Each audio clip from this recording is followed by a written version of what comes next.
ultimo si Pangulong Duterte, ini-explain nga kay General Torre yung batas. Anong sabi ni Torre?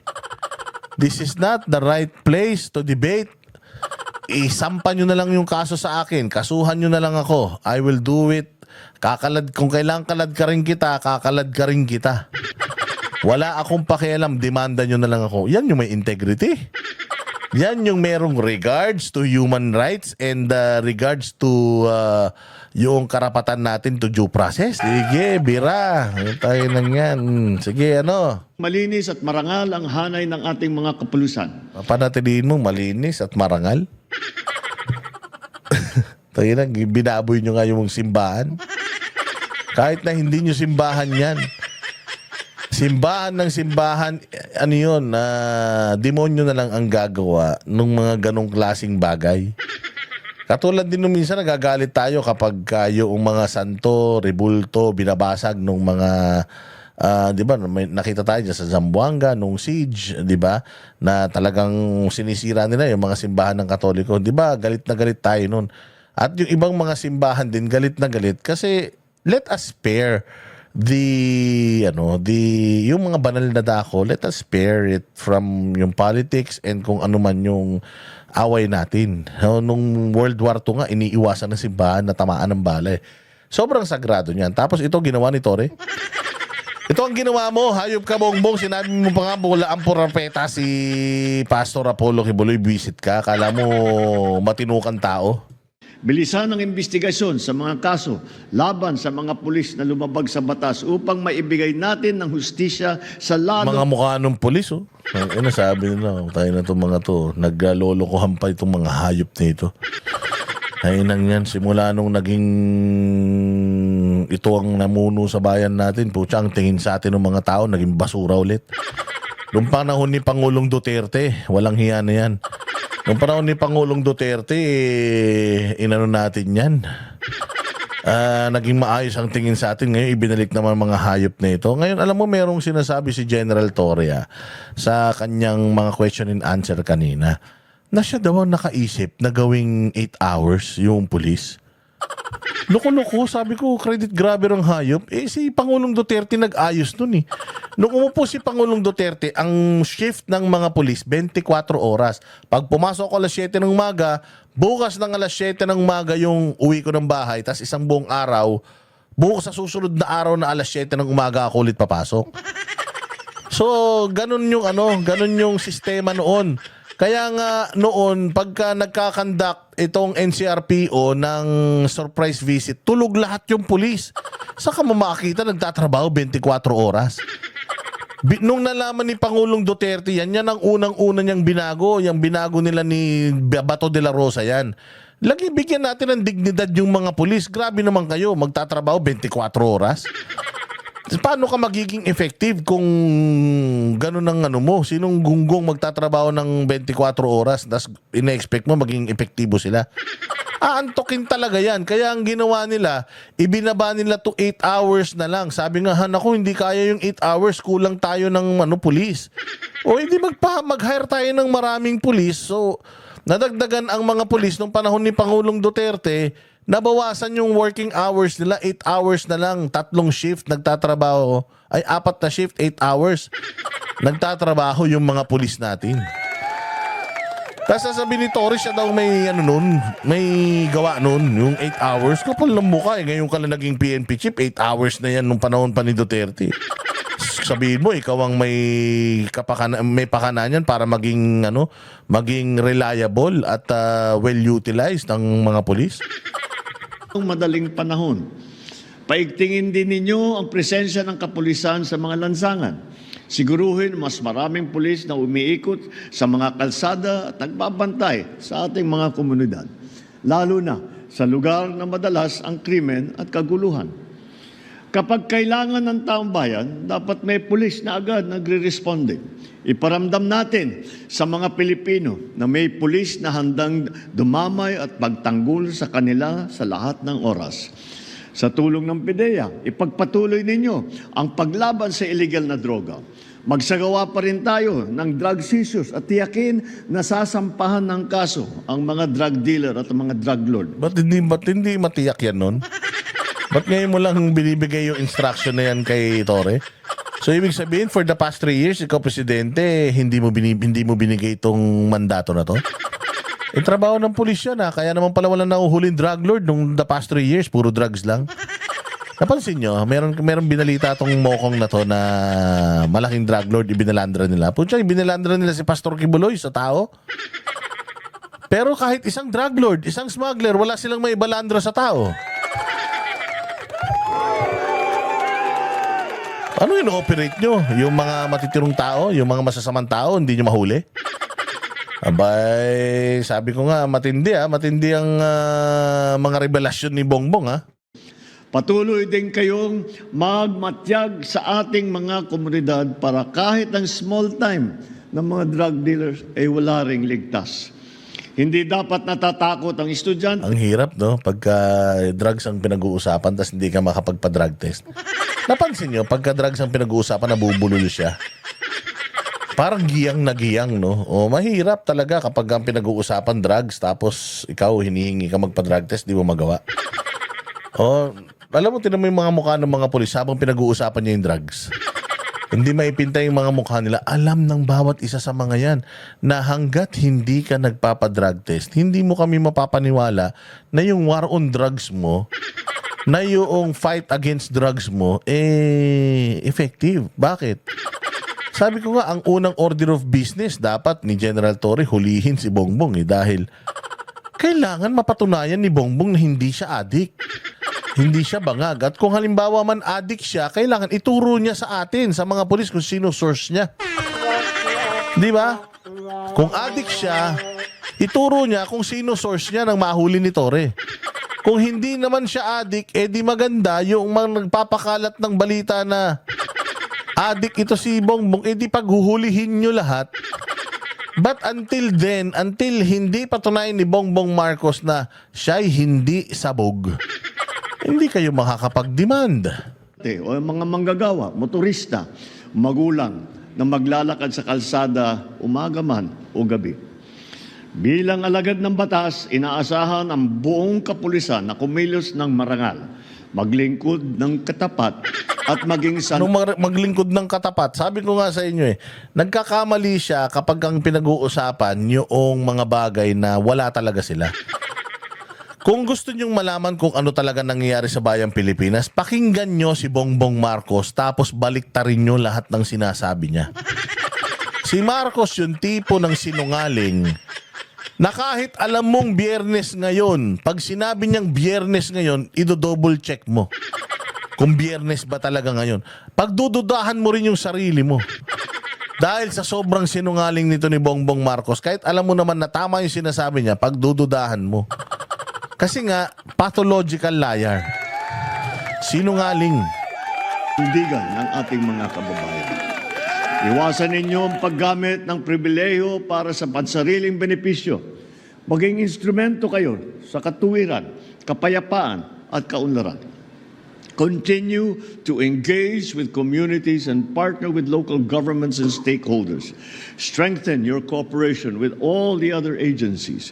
And above all, center every initiative on the needs, the rights, and the welfare of each Filipino. Oh, welfare of each. Welfare of each Filipino.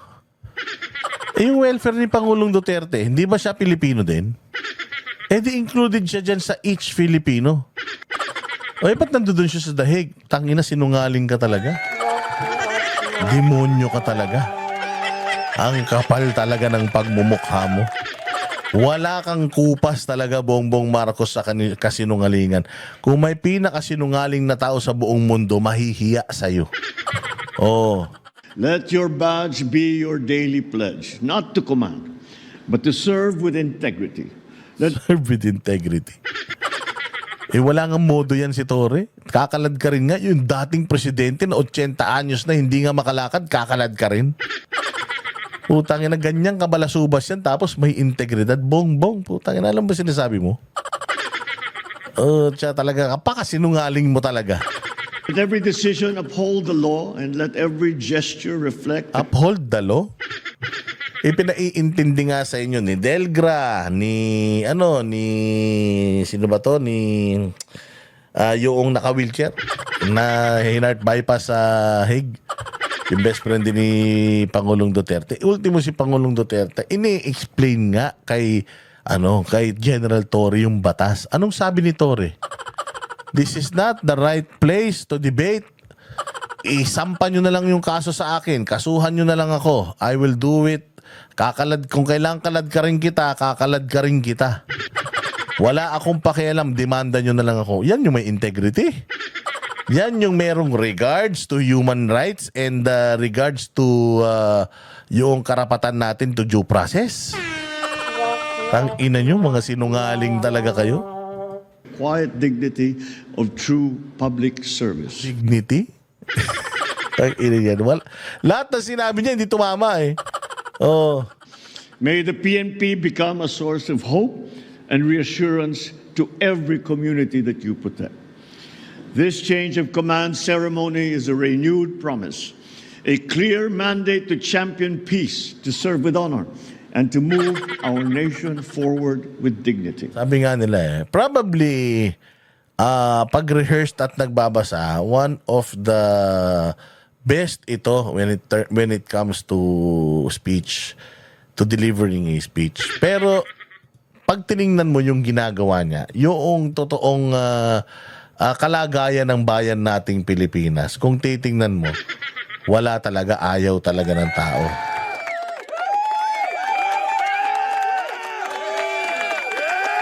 Ayaw talaga ng mga Pilipino. Sabi ko sa inyo, ito, bibigyan ko kayo ng isang balita. Ano ba ang masasabi ng mga Pilipino ngayon na si General Torre na ang PNP chief? Matapos inanunsyo ng Malacanang ang susunod na PNP chief sa katauhan ni Major General Nicolas Torre III, na nawagan si outgoing PNP Chief General Romel Marbil sa mga tauhan nito na suportahan ang liderato ng bago nilang pinuno. Si Paul Montibon magbabalita.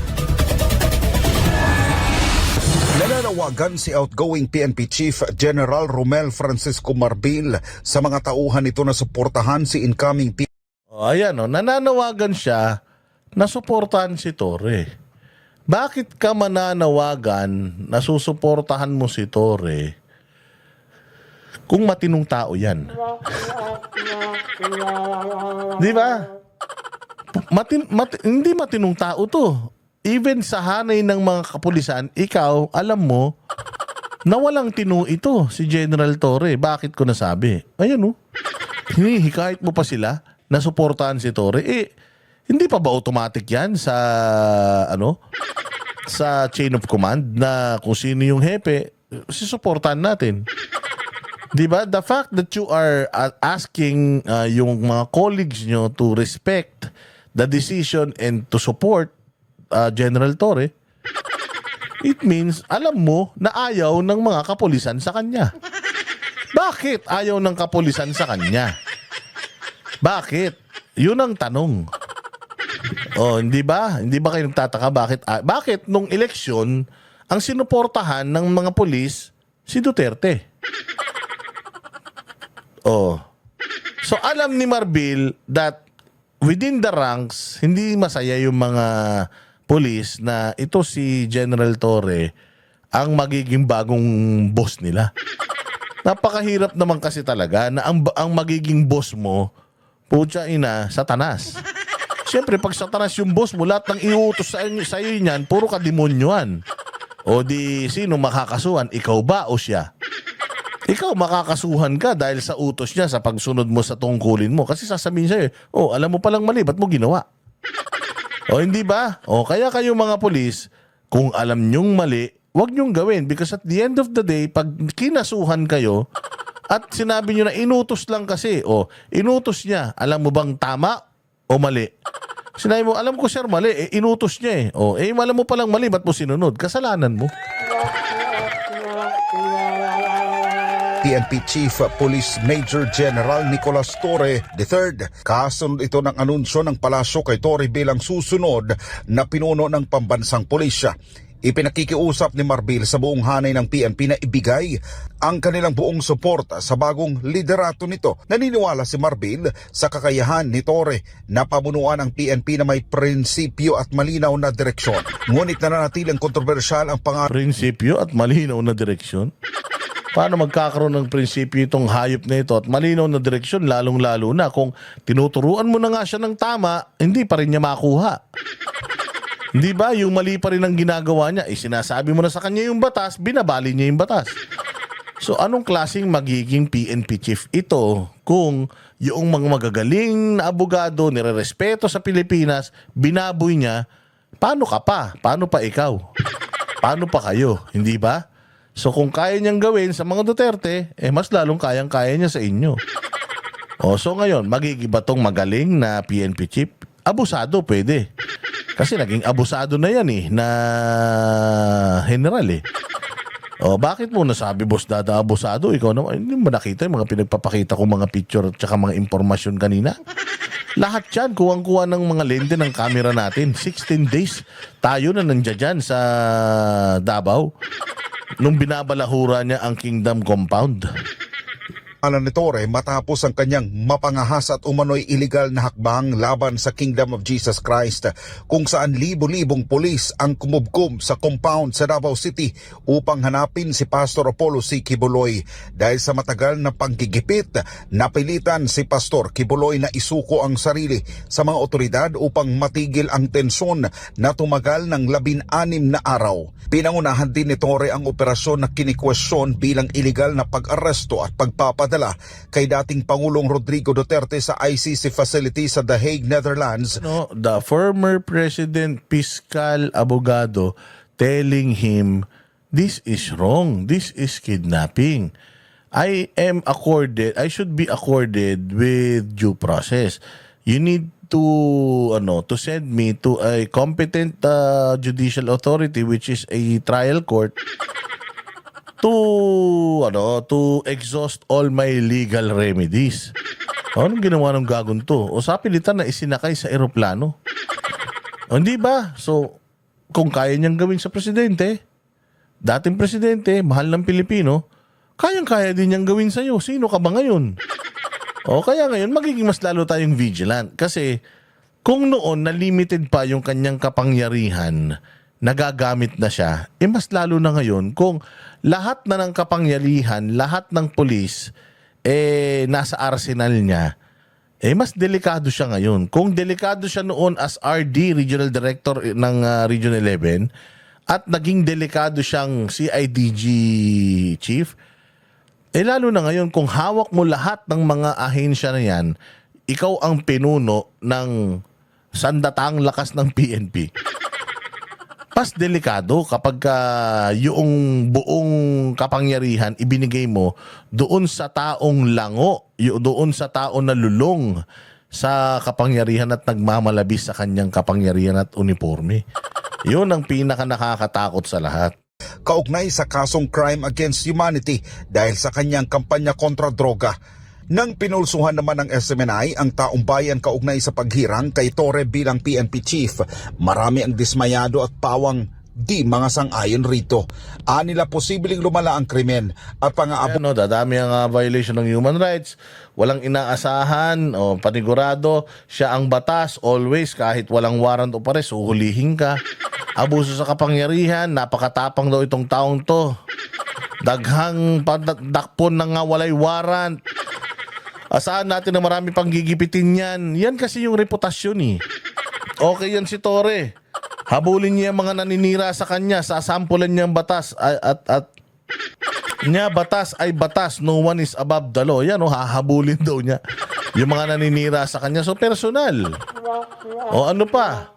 Palubog na talaga ang bansa natin. Yan ang mga sinasabi ng netizen. Ano pa? Buso ng mga pulis dahil na rin sa naunang pahayag ni Torre na maaaring arestuhin ang isang tao kahit walang warrant na dala ang mga otoridad. Habang may nagkomento rin kaugnay sa pagiging kawawa ng ibang senior officials na kwalipikado rin bilang susunod na PNP chief. Dito wala tayong problema dito. This is how politics works.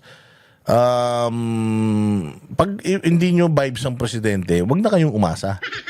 Kasi even President Duterte, pinrioritize niya si General Bato de la Rosa. After ni General Bato de la Rosa, dun lang siya sumunod sa second in line.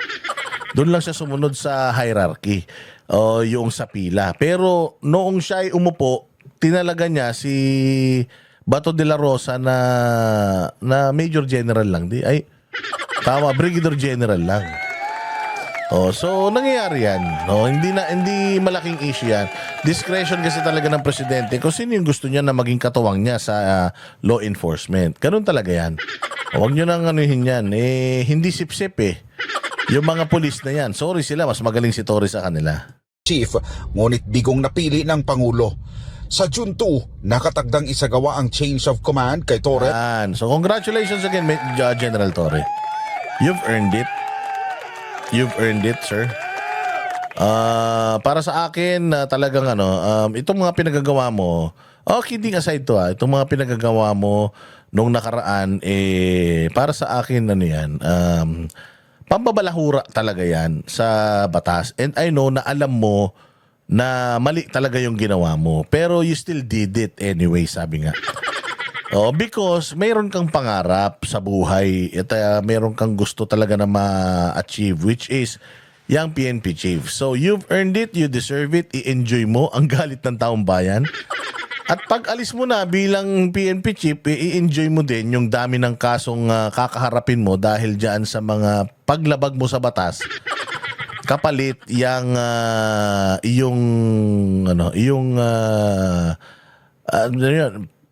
pagiging PNP chief. At yun nga mga kababayan, anong masasabi niyo sa balitang ito?